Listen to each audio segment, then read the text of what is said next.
მოდით ახლა გავარკვიოთ, რატომ არ ქონდა მადუროს მიმართ არანაირი სენტიმენტი ვენესუელელ ხალხს და რატომ არ უნდა ქონდეს ჩვენც. ვენესუელაში მსოფლიოში ყველაზე მეტი ნავთობის მარაგია, მთელი ნავთობის 19%. ეს სამჯერ მეტია ვიდრე მაგალითად რუსეთში.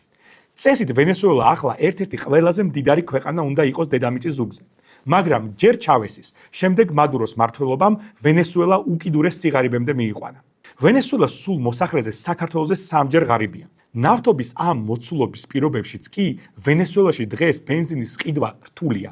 მხოლოდ 2025 წელს ინფლაციამ 250% შეადგინა. შეგახსენებთ, საქართველოში 5%-ია ინფლაცია და ნახეთ ფასები რა დღეშია. რამდენიმე წლის წინ იყო პერიოდი, როდესაც ერთი რულონი ტუალეტის ქაღალდი უფრო ძვირი ღირდა, ვიდრე იმავე მოცულობის ბოლივარის კუპიურების დასტა.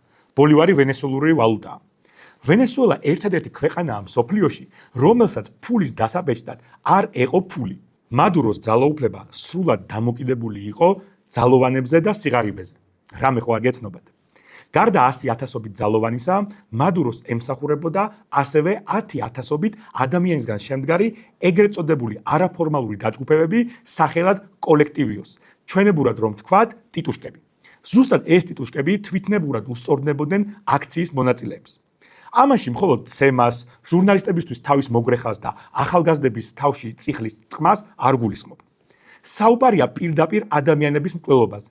ანუ მადუროს დროს ვენესუელა ჩამოყალიბდა კრიმინალურ ნარკოკარტელად. კარაკასი წლებია მსოფლიოში ერთ-ერთი ყველაზე სახიფათო ქალაქია. მადუროს მმართველობის დროს პროტესტში მონაწილეობის გამო მოკლულია 300-ზე მეტი ადამიანი. ქვეყანაში 2,000-ზე მეტი პოლიტპატიმარია და ქვეყანა 8 მილიონმა ადამიანმა დატოვა.